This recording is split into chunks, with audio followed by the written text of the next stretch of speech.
साथ संगत जी, आप सभी को राधा स्वामी जी। संगत जी, अगर हम इस काल की नगरी से आज़ादी पाना चाहते हैं तो हमें गुरु की शरण में तो जाना ही पड़ेगा। किस्मत वाले हैं वह लोग जो सत्संग घर जाकर सत्संग सुनते हैं और सेवा करते हैं। उससे ज़्यादा किस्मत वाले वह लोग हैं जिन्हें नामदान मिल चुका है, क्योंकि नामदान मामूली चीज़ नहीं है। जिस इंसान पर उस कुल मालिक की अपार कृपा होती है उसको ही नामदान की बख्शिश की जाती है। लेकिन हम करते क्या हैं, पहले तो सोचते हैं कि नामदान मिल जाए तो हम बहुत ज़्यादा भजन सिमरन करेंगे, लेकिन जब हमें उस कुल मालिक की दया से नाम मिल जाता है तो उसके बाद हम भजन सिमरन करते नहीं हैं और नामदान को लेकर रख लेते हैं। हम कहने लग जाते हैं कि हमारे पास टाइम नहीं है, हमें बिल्कुल भी बाल बच्चों से टाइम नहीं मिलता, फुर्सत नहीं मिलती, और न जाने कितने बहुत बहाने बनाने लगते हैं। सद्गुरु जी ने कहा है कि नामदान मिलने का मतलब यह नहीं कि आपको मुक्ति मिल गई है। अगर नामदान आपको मिला है, भजन सिमरन करोगे तो ही जाकर तुम लोगों को फ़ायदा कर होगा। गुरु के हुक्म में रहोगे और गुरु के ही दिखाए रास्ते पर हम चलेंगे तो ही हमें यहाँ से मुक्ति मिल पाएगी। नामदान लेकर रख लेने से कुछ नहीं होने वाला है, क्योंकि अगर हमें नाम की बख्शिश हुई है तो हमें किन किन बातों से और किन किन वजह से नाम दान मिला है और क्यों उस परमात्मा ने अपनी दया के लायक हमें समझा। साथ संगत जी, आइए जानते हैं। परमात्मा ने हमें सच्चे नाम की दौलत दी है। सबसे पहले तो हमें यह समझना होगा कि परमात्मा की खोज के लिए और सच्चा ज्ञान प्राप्त करने की जिज्ञासा मानव जीवन का एक महत्वपूर्ण लक्ष्य होना चाहिए। प्रत्येक इंसान जीवन में किसी न किसी रूप में इस प्रश्न का सामना करता है कि मैं कौन हूँ और परमात्मा कौन है और मैं उसे कैसे प्राप्त कर सकता हूँ। इस प्रश्न का उत्तर प्राप्त करने के लिए हमें अंदर की यात्रा करनी होती है, क्योंकि परमात्मा का सच्चा ज्ञान बाहरी संसार में नहीं है, हमें हमारे अंदर है। परमात्मा की खोज एक आध्यात्मिक यात्रा है जो कि आत्मज्ञान और सच्चे ज्ञान से ही मिल सकती है। इस यात्रा का प्रारंभ तब होता है जब व्यक्ति अपने संसारिक जीवन से सारी मोह माया को त्याग देता है और वह यह सोच लेता है कि भारी सुख सुविधाएं स्थायी नहीं हैं। सच्ची शांति और सच्चे सुख की प्राप्ति केवल और केवल परमात्मा के ज्ञान से ही संभव है। परमात्मा का सच्चा ज्ञान पाने के लिए सबसे पहले समझना जरूरी है कि परमात्मा सर्वव्यापी है और वह संपूर्ण ब्रह्मांड के कण कण में विराजित है और हमारी आत्मा में भी वही परमात्मा बसते हैं।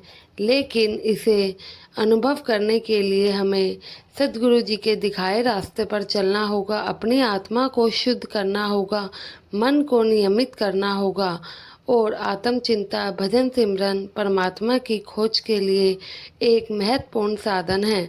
आत्मचिंता का मतलब अपने भीतर झांकना होता है और अपने विचारों, कर्मों, भावनाओं का विश्लेषण करना है। जब हम अपने अंदर के संदेह, लालच, क्रोध, मोह, अहंकार सबको पहचानते हैं और उन्हें काबू में कर लेते हैं, तब हम आत्मज्ञान की ओर बढ़ जाते हैं। सिमरन एक ऐसा साधन है जिससे हम अपने मन को शांत कर सकते हैं, परमात्मा के साथ साक्षात जुड़ सकते हैं। संतों का जीवन हमें यह सिखाता है कि परमात्मा खोज केवल शब्दों से नहीं बल्कि कर्मों में होने चाहिए। हमें जीवन की सच्चाई, सरलता और प्रेम को अपनाना होगा। जब हम इन गुणों को अपनाते हैं तो परमात्मा की कृपा हमें होती है और हमें सच्चे ज्ञान की ओर अग्रसर होते हैं। प्रेम वह पुल है जो हमें परमात्मा से जोड़ता है। यह प्रेम केवल सांसारिक नहीं बल्कि दिव्य प्रेम होना चाहिए, जिसमें किसी प्रकार का भी स्वार्थ ना हो। जब हम अपने हृदय में परमात्मा के प्रति अटूट प्रेम, अटूट विश्वास का भाव रखते हैं तो हमें सच्चा ज्ञान प्राप्त हो सकता है। अगर हम सद्गुरु का भजन सिमरन भी किसी लालच में करें, उनसे भजन सिमरन करते हुए भी किसी चीज़ की मांग कर बैठे तो वो भी कोई मायने नहीं रखता है।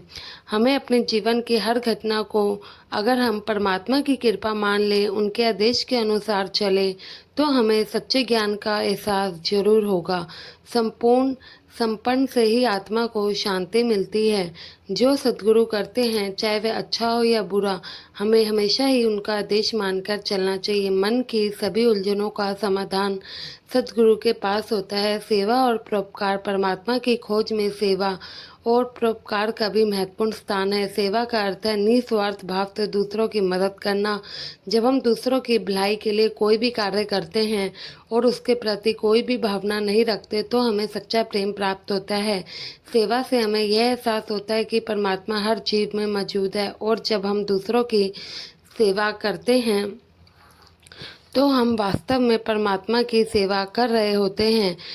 परोपकार का मतलब है दूसरों की भलाई के लिए कोई भी कार्य किया जाए और उसमें अपना स्वार्थ ना ढूंढा जाए।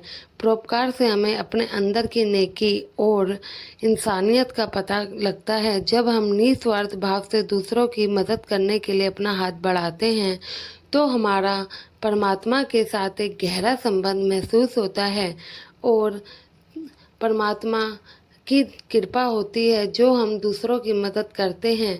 यह संबंध हमें सच्चे ज्ञान की ओर लेकर जाता है। साथ संगत जी, जब हम इस विषय को एक साखी के माध्यम और अच्छी तरह से समझते हैं, यह साखी एक साधारण व्यक्ति की है जिसने अपनी यात्रा में परमात्मा की खोज और उसका सच्चा नाम प्राप्त किया।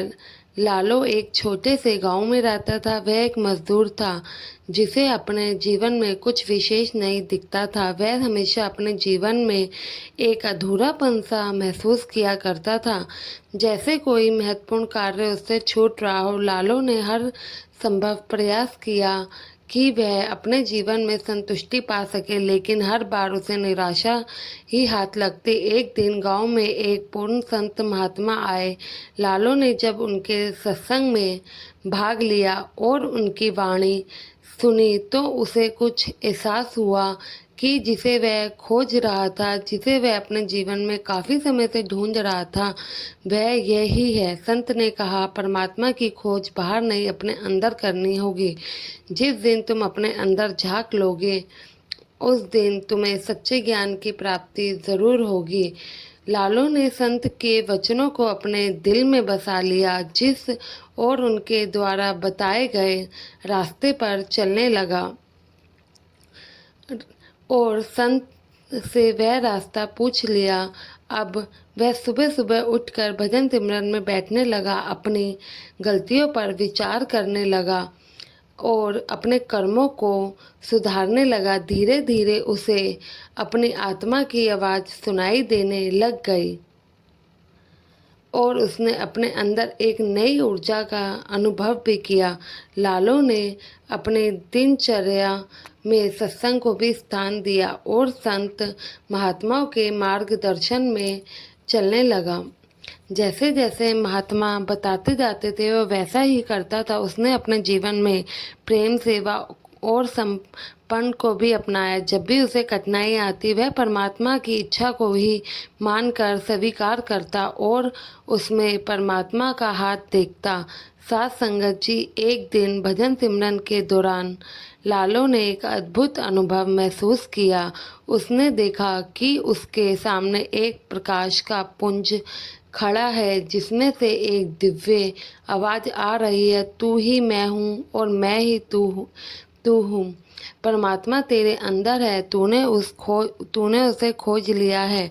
लालो की आंखें खुली तो वह पूरी तरह से बदल चुका था। उसने महसूस किया कि जो वह देख रहा था शायद वह सपना तो नहीं, और फिर उसे लगा नहीं, यह वह सच्चे ज्ञान को प्राप्त कर चुका है। उसे यह भी समझ आ गया कि परमात्मा की खोज एक आंतरिक यात्रा है जिसमें प्रेम, सेवा, समर्पण और आत्म है। उस दिन से लालो का जीवन पूरी तरह से बदल गया और वह परमात्मा के दिखाए रास्ते को ही चलता था। और अपने जीवन में उसने महसूस किया कि वह काफ़ी खुश है और संतुष्ट है।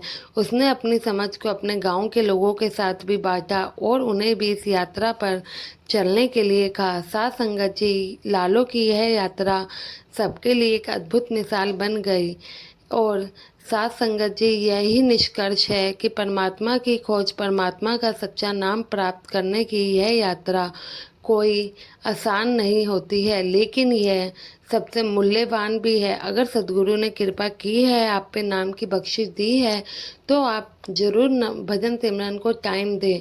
हो सकता है कि आप एक साथ पूरा टाइम ना दे पाएँ, लेकिन धीरे धीरे उस सद्गुरु की याद में निकालेंगे तो ज़रूर पूरा टाइम दे पाएंगे।